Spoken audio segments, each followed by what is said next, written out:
आइए हम सुने विज्ञान की अनकही कहानियाँ।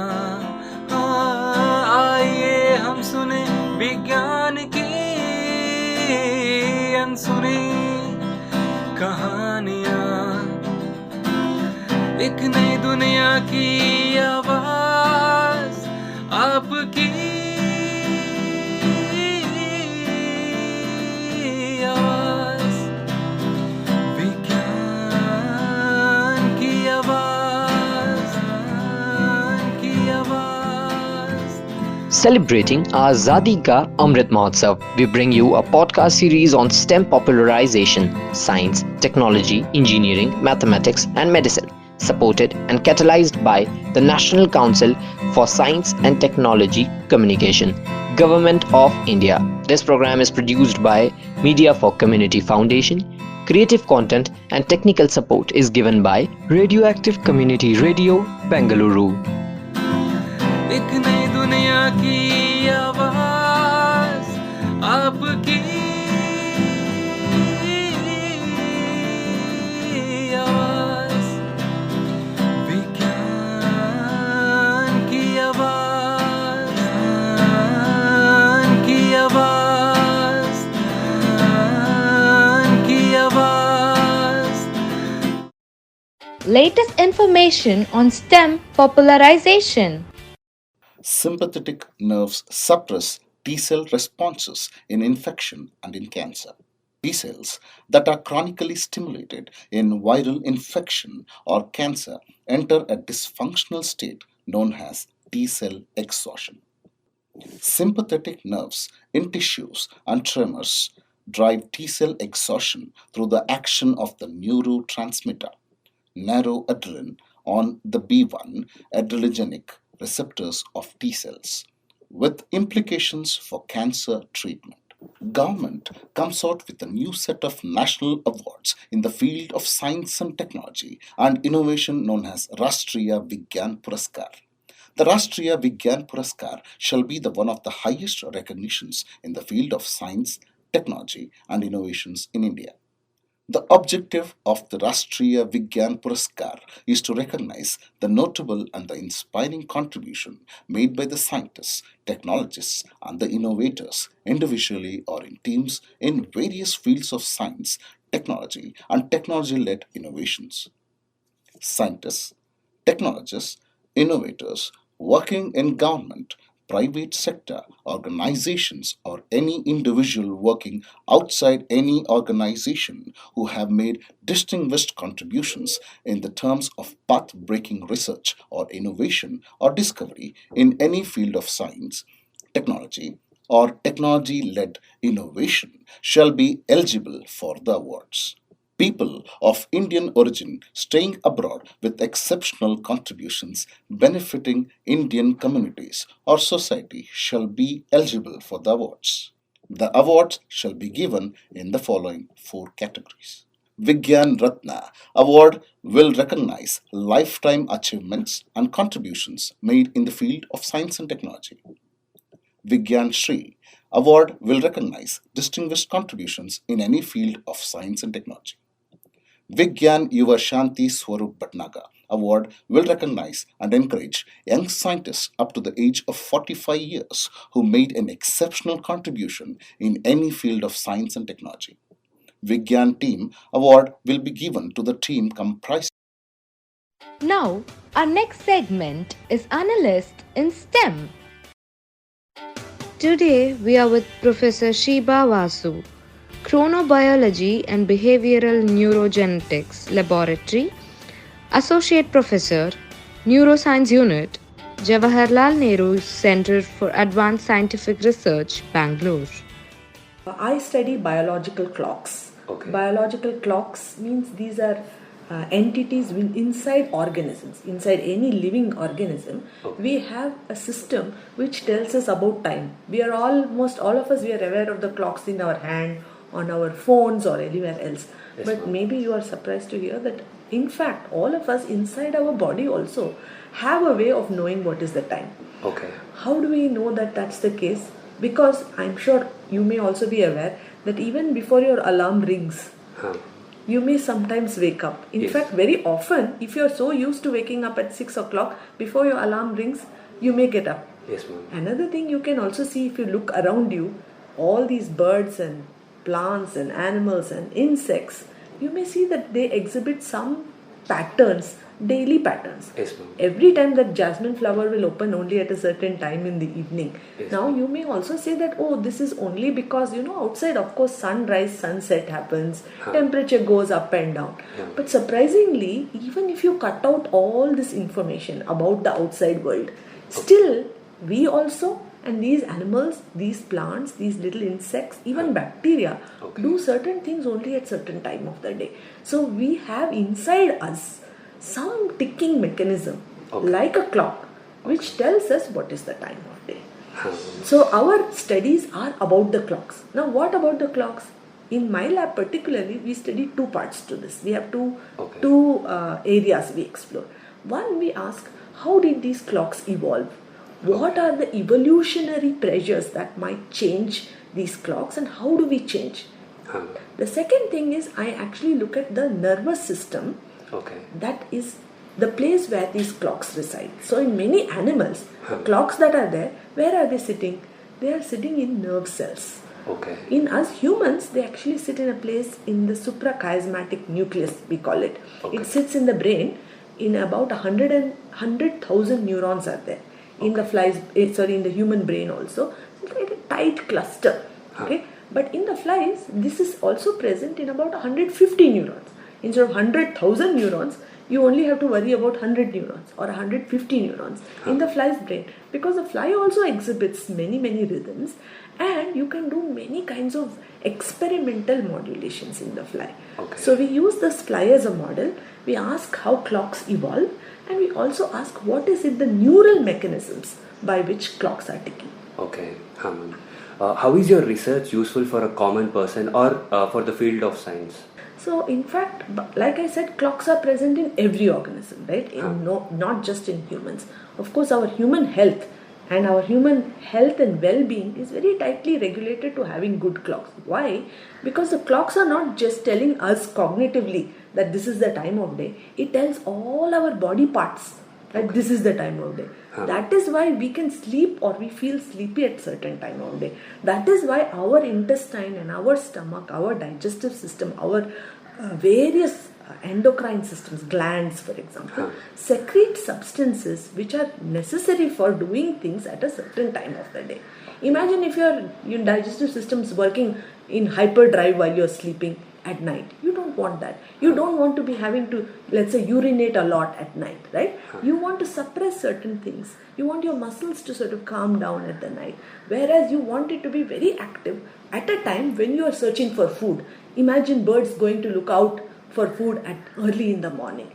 Even before they go, their body clocks are preparing them to wake up and get out.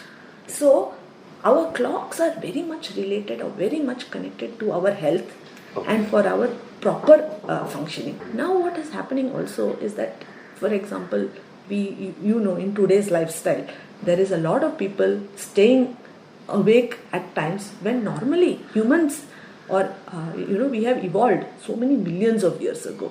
And when did we start getting artificial light? Commonly, hardly 100 years ago, not even, right? When artificial lights which are available to us is prevalent a lot now. And so in most societies, people get light and can stay awake for much longer than we are supposed to. In very modern urban lifestyles, that we are all sitting with our mobile phones even at 11-12 p.m. Right? And our bodies have not evolved for that. Our bodies have evolved to wake up at certain times, sleep at certain time, and not have to get light information. The light information reaching our brain and reaching our clocks, and therefore messes up with the rest of our body. Because of that, it is very evident. If you look at people, for example, who have to do shift work, right? They have to work in the night, then their shift changes. People who have chronic shift work also experience a lot of lifestyle disorders, much more than the general public who do not have to do shift work. if you look at it in India, Huh. you can see our young urban population. How many of the young people are engaged in work that has to do with somebody who's living in Europe or in America, right? You are probably quite aware. Yes. So many of our young people are actually in jobs that require them to be awake at wrong times of the day. Huh. Hospitals, military, factories, Yes. everywhere we are doing that. Now, it's important for us to be able to be aware of how to deal with these problems, how to tune work in such a way that we still have productivity and at the same time not mess with our clocks too much. How to organize the shifts in a way that it is least disruptive to our body clocks and to our bodies. Huh. Okay, can you give some insights on the history or the present development and also on the scope of this research, ma'am? Sure. So the field that I work in is called chronobiology, Okay. meaning the biology of time, timekeeping. Huh. And whatever examples I gave you was about daily timekeeping. But you can imagine that there's also timekeeping at a seasonal level, timekeeping at a much shorter level, for example, tidal rhythms. Right? So studies of these rhythms is actually a very young area. All of us have noticed that there are rhythms, but we have not realized that there are clocks in them. So clocks and the study of clocks started approximately extensively, let us say, less than 70 years ago. 70 years ago, it's a very, very young field. Huh. Even though it is a young field, actually, it has seen a lot of dramatic increase in knowledge in the past 30-40 years. Huh. In fact, some 4 years ago, the Nobel Prize was given in 2017 to the discoveries of the molecular basis of Okay. these clocks. Huh. And now this study or this area is very, very widespread. It is, you study it at molecular level, biochemical level, at neural level, at evolutionary level, and for ecological at an ecological level. Also, we are now making very good connections with clinicians. Okay. So chronomedicine or chronotherapy has become a big deal. Why? Because people have realized to do surgical interventions or let's say to give chemotherapy or such kind of things, it's very important to time the medication. Okay, previously people would say, okay, take this tablet 3 times a day or something like that. Now they are beginning to realize that if we understand how this drug works and how well it connects with our body clocks and our body metabolism's cyclicity, we may be more efficient. So this field is really quite expanding. Okay. In hospitals, like I said, in factories, in military establishments, Okay. understanding clocks and how they affect our performance. Sports, for example, when our body is best fit for doing certain types of training, when they should be competing, when can people be best at perform at their peak in every sphere. Space travel, for example, Okay. all of these places, clocks have become very, very important. Okay, ma'am. Considering the research work, in terms of ranking, where does India stand? I cannot talk about ranks in a field because, as I said, chronobiology is a broad field. Okay. And in that field, we in India have very, very niche areas. So there are some things that we do that nobody in the world does. For example, the kind of studies that I do, which is about the evolution of clocks, there is hardly anyone in the world who is using this kind of an approach. So I would say that I would consider myself as one of the people, very few people who are able to even address these kind of questions. Okay. Similarly, there are people in India who have been studying, for example, migratory birds and how seasons or across the year changes affect their reproduction and how clocks are involved. This is again a niche area. Okay. Again, I would not consider that that's the highest in the world, that's the kind of research we do, but we do things that the rest of the world considers our studies or our contributions to be quite unique and special and important in the field. Do you find yourself having any competition, and if there are, like, who are they, ma'am? So we have in some areas, so in the kind of research that I do, there are in some sub areas, definitely there are competitors, whereas in some others, like I said, we really have a niche that there is really nobody in the world who is doing similar kind of work. Okay. But in some others, definitely. For example, one branch or one area that we are actively working on is trying to make connections between diseases of the nervous system, neurodegenerative diseases. For example, we focus on Huntington's disease a lot. We model that in the flies. And we are trying to see connections between the daily clocks or circadian clocks and their connection with how degeneration of the neurons happen. And in this area, there are also other people in various other countries. It's not just one lab in Europe, in the USA. So of course they would be considered as our competitors. Can you brief about contemporaries, ma'am? Contemporaries, who are the other people yes, ma'am. in India? Or India and global as well. Globally, there are many labs, at least 200 I would say, across the world, starting from Australia, Japan, all the way to United States. There are many labs that are working currently in the area of chronobiology and in many organisms, specifically using Drosophila melanogaster itself. There are at least 50, 60 or maybe more labs. In India, we have this society called the Indian Society of Chronobiology. And in this society also we have people working on various aspects of rhythms. There are people who are looking at, like me, looking at using Drosophila and studying sleep and rhythms, circuitry, etc. There are people who are looking at just sleep-wake patterns. And again using flies or even looking at human sleeps and looking at how people who are getting certain treatments, for example, for cancer, or athletes preparing for certain programs, how are their body clocks functioning. There are also people, like I said, who are studying endocrinological aspects, their release of hormones across seasons, how are they altered.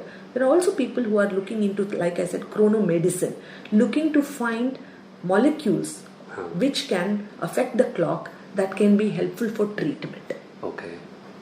How is Indian industries associated with this research? Industry and chronobiology, I have no examples at all.